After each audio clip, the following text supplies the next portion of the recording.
يعتبر منتجع بوعادل الذي يبعد عن مدينة تونات بحوالي 34 كيلومترا وجهة سياحية متميزة بالإقليم بالنظر إلى مؤهلاته الطبيعية الخلابة ومخزونه المائي والمياه العذبة الباردة المتدفقة من جباله.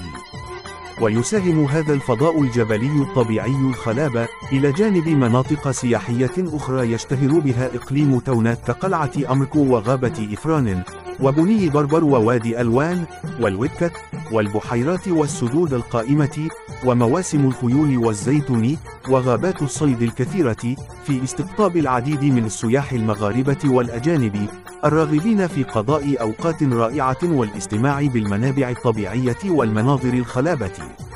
وخلال فصل الصيف تسجل المنطقة انتعاشا اقتصاديا ملحوظا، حيث يعرف المنبع توافدا كبيرا للزوار طيلة أيام الأسبوع، ممن يساهم في انتعاش الحركة التجارية والسياحية وازدهار الأنشطة الموازية للاصطياف. وفي هذا الصدد تنتعش الحركة التجارية لأصحاب المطاعم والمقاهي المتواجدة بعين المكان، إلى جانب بعض الأنشطة الموسمية التي يمارسها شباب المنطقة خلال هذه الفترة من السنة كبناء وتجهيز محلات من القصب ووضعها رهن إشارة الزوار مقابل مبالغ مالية.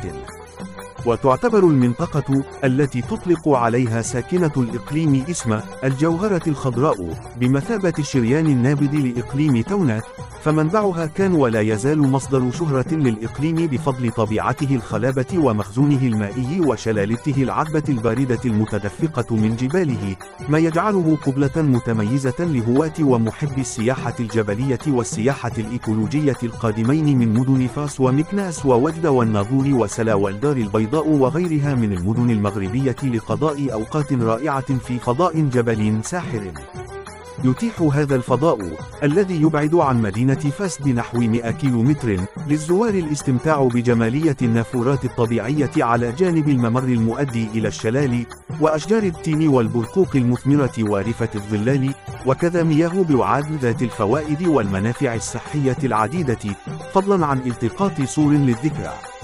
بينما يجد الأطفال ضالتهم في ممارسة هوايتهم المفضلة السباحة، وذلك بالمسبح الذي تم تجهيزه وإعادة هيكلته بدعم من المبادرة الوطنية للتنمية البشرية بتونات. وعبر أحد الزوار من الناظور الذي يزور هذا الفضاء الطبيعي إلى جانب أفراد أسرته في تصريح صحفي عن إعجابه بمنتجع بوعادل الذي دأب على زيارته كل موسم صيف وامتنانه لساكنة المنطقة على حسن الضيافة، وللمسؤولين على الجهود التي يبذلونها للنهوض بهذا الفضاء. ومن جهته وصف زائر آخر وهو شاب قادم من مدينة الدار البيضاء منطقة بوعادل باء وجهته المفضلة التي يقضي فيها عطلته الصيفية للمرة الثانية على التوالي، نظرا لما توفره له من راحة نفسية وسكينة بين أحضان الطبيعة والمياه العذبة المتدفقة عبر السواق والشلالات الصغيرة، مشيرا إلى أن هذا المتنفس الطبيعي يشكل وجهة مغرية ومتميزة لعشاق السياحة الجبلية. وفي إطار الجهود المبذولة من قبل السلطة الإقليمية لتونات بتنسيق وتعاون مع مختلف الشركاء والمتدخلين من أجل تأهيل هذا المنتجع وجعله وجهة سياحية متميزة، تمت بلورة مخطط عمل للتهيئة السياحية للمنتجع يتضمن مشاريع نوعية تنسجم مع المؤهلات والموارد السياحية لهذا الموقع بغلاف مالي إجمالي يقدر بحوالي 61 مليون درهم، وذلك في إطار شراكة بين مجموعة من القطاعات الوزارية والمؤسسات الحكومية. ويرون هذا المشروع بالخصوص تعزيز الجاذبية السياحية للموقع من خلال إنجاز بنيات الاستقبال الضرورية للزوار والوافدين على مستوى الإيواء والتغذية والسباحة والاستحمام ومواقف السيارات. بهذا الخصوص أكد قاسم قمري المسؤول عن مصلحة الإعلام والتواصل بجماعة بوعادل في تصريح صحفي أن منتجع بوعادل أصبح يفرض نفسه كواحدة من الوجهات السياحية الجبلية المتميزة، حيث أضحى قبلة للزوار من مختلف المدن المغربية. هذا ما تطمح له ساكنة جماعة بوعادل خاصة وساكنة تونات عامة، لأنه المتنفس الوحيد الذي تحج له كل ساكنة تونات وإقليمها في فصل الصيف. ما إن تقف على مرتفعات تونات حتى تشعر بعبير يشدك إليه شدة الجاذبية الفريدة، تجعل العين تتيه لدهشة جمال المكان بجغرافيته التي تنثر الإعجاب في كل فج عميق.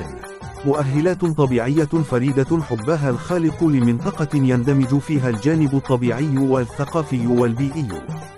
ممن يؤهل السياحة الجبلية بها ويدعو إلى تقوية لبنيتها الأساسية.